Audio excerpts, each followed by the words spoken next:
sabi ng letter sender, nung maliit daw siya, palagi siya napapagalitan. At napapalo siguro. At wala daw pa kayong magulang niya kahit magdugo.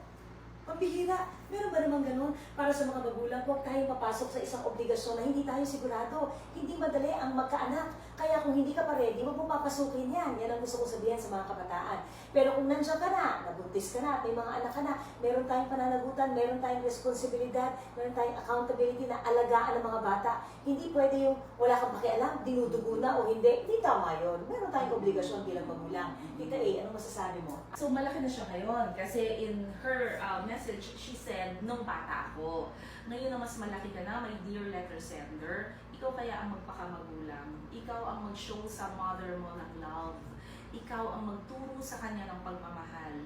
Sabihan mo siya ng I love you, kahit na minsan nasasaktan ka kasi naaalala mo yung mga nangyari in the past, iyaan mo na. Forgive. Show her how to love. You want to be loved? Love her also. Pagsilbihan mo siya, pag ipagtimpla mo siya ng kape, dalhin mo yung sinelas niya sa kanya, pag dumating siya from galing sa labas. Basta parati mong pakitaan ng pagmamahal. Ikaw ang mag-show, ikaw ang magturo, ikaw muna ang magulang. One day you will see that will all come back. She will show her love to you because for sure, she loves you. Diba? Kaya naman, two heads Are better than one.